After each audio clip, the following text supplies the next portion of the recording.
Corona virus को लेकर आज दिन भर के तमाम अपडेट्स पर नजर डालें। जहां दोस्तों सबसे पहले बात करें ताजा आंकड़ों की, तो अब तक के सारे रिकॉर्ड कोरोना में टूट चुके हैं। एक दिन में सबसे ज्यादा मामले देखे गए। जी हां, आपको बता दो दोस्तों, पिछले 24 घंटों के दौरान कोरोना के तकरीबन 23,000 नए मामले सामने आए। अब तक टोटल जान जाने वाले लोगों की संख्या 18,655 हो चुकी है। एग्जैक्ट आंकड़ों की बात करें दोस्तों, तो 24 घंटों में 22,771 नए कोरोना केस देखे गए। मैं आपको स्टेट वाइज पूरी लिस्ट हाईलाइट भी बताऊंगा, लेकिन फिलहाल दोस्तों पूरे भारत में कोरोना के क्या आंकड़े हो चुके हैं। 24 घंटों में 22,771 की बढ़ोतरी के बाद तो टोटल केस अभी हो चुके हैं 6,48,315, ठीक है, जिनमें से 2,35,433 लोगों का हॉस्पिटल में इलाज चल रहा है, यानी कि एक्टिव केस है ये। जबकि 3,94,227 लोग ठीक हो चुके हैं, जिन्हें छुट्टी मिल चुकी है, घर जा चुके हैं। वहीं टोटल जान जाने वाले लोगों की संख्या जैसे कि मैंने आपको बताया 18,655 हो चुकी है। राइट, तो ये तो रहा दोस्तों भारत में कोरोना का ताजा आंकड़ा। वहीं वर्ल्ड वाइड ग्लोबली कोरोना का आंकड़ा क्या चल रहा है, तो अभी मैं आपको फटाफट से हाईलाइट्स डेटा बता देता हूँ। जी हाँ, तो दुनिया में ग्लोबली दोस्तों कोरोना के आंकड़ों में 1,12,05,004 टोटल केस हो चुके हैं, जिनमें जान जाने वाले लोगों की कुल संख्या 5,29,380 हो चुकी है। रिकवर्ड यानी कि ठीक हो चुके हैं 63,54,000 से ज्यादा लोग, जबकि 43,21,000 से ज्यादा लोगों का अभी भी इलाज चल रहा है। तो ये तो रहे दुनिया के और भारत के कोरोना के ताजा आंकड़े।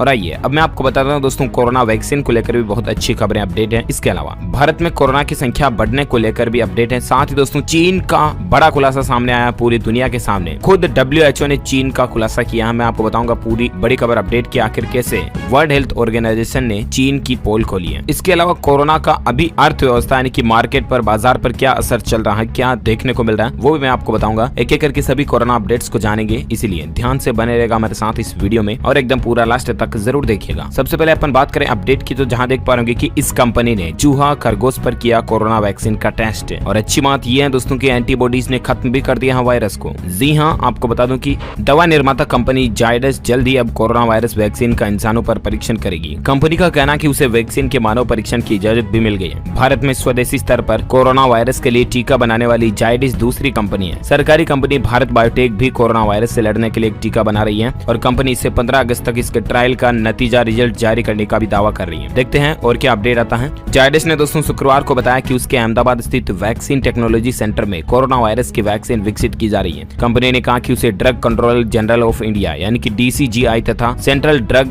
स्टैंडर्ड कंट्रोल ऑर्गेनाइजेशन यानी CDSCO की ओर से ह्यूमन ट्रायल करने की इजाजत भी मिल चुकी है। ये राहत की बात है, स्वदेशी कंपनियां भारत में ही कोरोना वैक्सीन का निर्माण कर रही हैं। और चलिए इसी बीच अपडेट देख सकते हैं कि उत्तर प्रदेश के कैबिनेट मंत्री मोती सिंह और उनकी पत्नी को भी कोरोना पॉजिटिव पाया गया। जी हाँ दोस्तों, उत्तर प्रदेश सरकार में कैबिनेट मंत्री राजेंद्र प्रताप सिंह मोती सिंह और उनकी पत्नी कोरोना वायरस से संक्रमित पाए गए। दोनों को संजय गांधी स्नातकोत्तर आयुर्विज्ञान संस्थान में भर्ती कराया गया है। मोती सिंह ने शनिवार को बताया कि वह अस्पताल में इलाज करा रहे हैं, उनकी तबीयत फिलहाल ठीक है। हम जल्द उनके स्वस्थ होने की कामना करते हैं। चलिए साथ ही अगला अपडेट है, बड़ी बिग ब्रेकिंग न्यूज अपडेट। आप देख पा रहे कि कोरोना वायरस पर WHO ने लिया यू टर्न, सबके सामने बता दी चीन की सच्चाई। जी हाँ दोस्तों, खुद चाइना की सच्चाई WHO ने पोल खोल के रख दी है पूरी दुनिया के सामने। कोरोना वायरस को लेकर अमेरिका सहित दुनिया के कई देशों की आलोचना झेल रहा विश्व स्वास्थ्य संगठन WHO अब और नई परेशानी में गिरता नजर आ रहा। जी हाँ, दरअसल आपको बता दें कि चीन ने नहीं बल्कि हमारे कार्यालय ने सबसे पहले दी थी कोरोना वायरस की सूचना। ये कहना है अब WHO का, नहीं मतलब इतने दिन क्या कर रहे थे। अब जब दुनिया के सामने कहने की मजबूरी आई तो फिर कह रहे हैं। कोरोना वायरस को सतर्क नहीं करने पर दुनिया भर में आलोचना का शिकार हो रहे विश्व स्वास्थ्य संगठन ने पलटी मार ली है। WHO ने कहा दोस्तों कि वुहान में निमोनिया जैसे मामलों के बारे में सबसे पहले चीन में उसके ऑफिस में सूचना दी थी, न कि खुद चीन ने। WHO का यह बयान ऐसे समय पर आया जब विश्व भर में कोरोना के प्रसार को लेकर चीन और WHO की भूमिका की जांच की मांग तेज हो चुकी है। WHO पर अमेरिकी राष्ट्रपति डोनाल्ड ट्रंप लगातार हमला बोलते रहे हैं। उन्होंने आरोप लगाया दोस्तों कि संयुक्त राष्ट्र की यह संस्था महामारी की सूचनाओं को मुहैया कराने में असफल रही और चीन को खुश करने में लगी रही। WHO ने इस आरोप का खंडन किया। इन आलोचनाओं के बाद WHO ने 9 अप्रैल को शुरुआती संवाद का आंशिक टाइमलाइन भी जारी किया था। तो ये अब WHO के बयान के द्वारा खुद WHO फंसता जा रहा है। देखते हैं आगे और क्या नए खुलासे आते हैं, मैं आपको बताता रहूंगा DLS न्यूज के ऊपर। फिलहाल एक खबर देख सकते हैं दोस्तों की उत्तर प्रदेश गोरखपुर को मिलेगी कोरोना वैक्सीन। जी हाँ, ICMR ने इस अस्पताल को निर्देश दिए हैं। दरअसल ICMR यानी कि Indian council of medical research जो है ना, उसने दोस्तों भारत बायोटेक के सहयोग से विकसित करने वाली कोरोना की वैक्सीन का ट्रायल गोरखपुर में शीघ्र शुरू करने का ऑर्डर दे दिया। यह वैक्सीन शहर के राणा हॉस्पिटल को 3 से 4 दिनों के अंदर मिलने की उम्मीद है। ICMR की अनुमति के बाद वैक्सीन का मरीजों पर ट्रायल शुरू हो जाएगा। कोरोना वैक्सीन के ट्रायल में तेजी लाने के निर्देश खुद ICMR ने दिए हैं। नतीजे बेहतर मिलने के बाद 15 अगस्त को इस वैक्सीन को लॉन्च करने की तैयारी भी चल रही है। देखते हैं कब तक और क्या नया अपडेट आता है, मैं आपको बताता रहूंगा। फिलहाल दोस्तों आप अगली खबर देख सकते हैं कि कोरोना को रोकने में मिला वैज्ञानिकों को नया तरीका, काट खोजने में वैज्ञानिकों का का खुलासा है। जी हाँ, आपको बता दें कोरोना वायरस की काट को खोजने में जुटे वैज्ञानिकों को बड़ी कामयाबी मिली है। जी हाँ,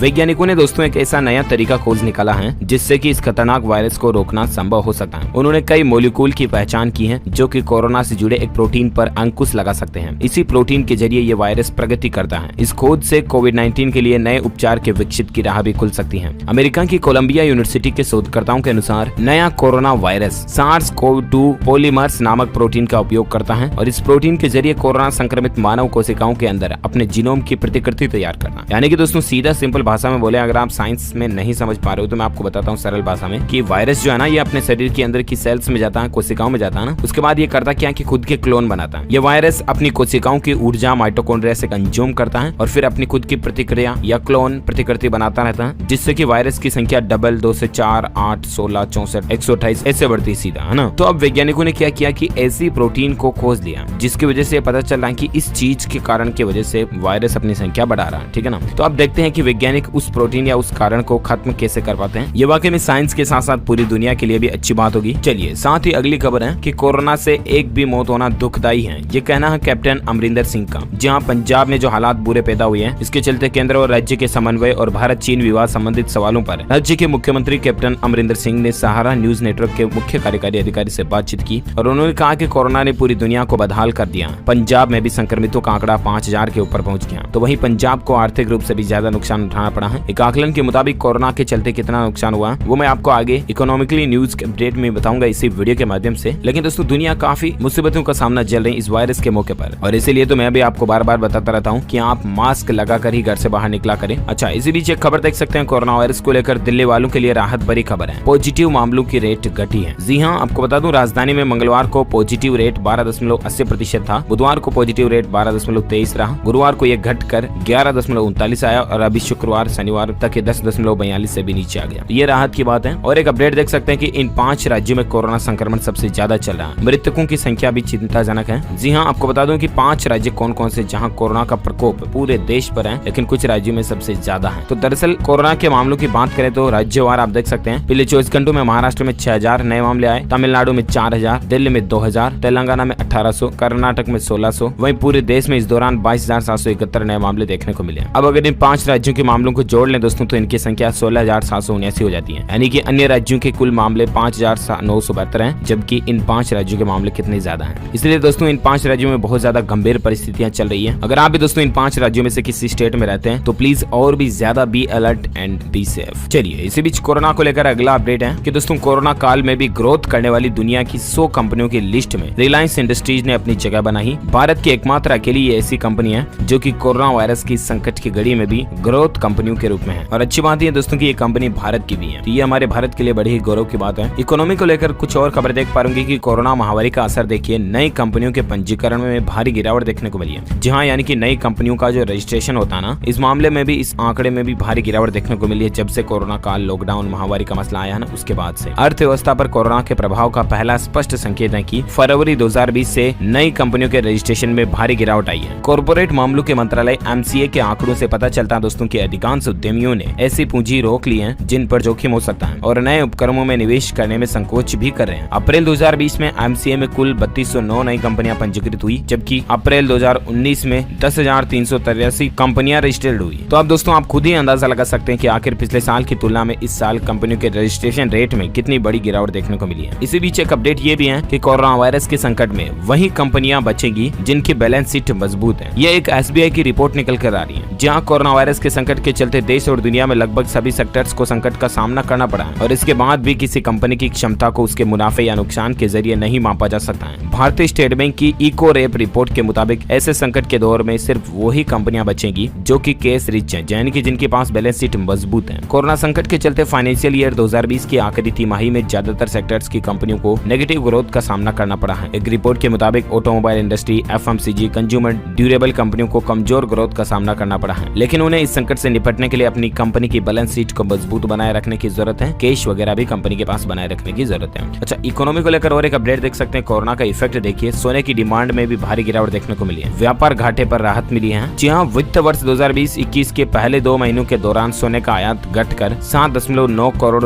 का रह गया, यानी कि आप अंदाजा लगा सकते हैं दोस्तों कि लोग बाग ज्वेलरी वगैरह भी कितना खरीदना कम कर चुके हैं। सोने चांदी की रेट केसेटों में भी गिरावट इसीलिए देखने को मिलती है। ओके दोस्तों, तो इस वीडियो में आज कोरोना वायरस से जुड़ी तमाम बड़ी खबरें, दिन भर के हेडलाइंस, न्यूज अपडेट, मुख्य समाचार का वीडियो यहीं फिनिश होता है। आप मुझे नीचे कमेंट करके बताना दोस्तों कि आपके राज्य में अभी कोरोना की संख्या कितनी चल रही है। How many covid infected persons in your state, comment करके बताएगा। साथ ही इस वीडियो को लाइक करना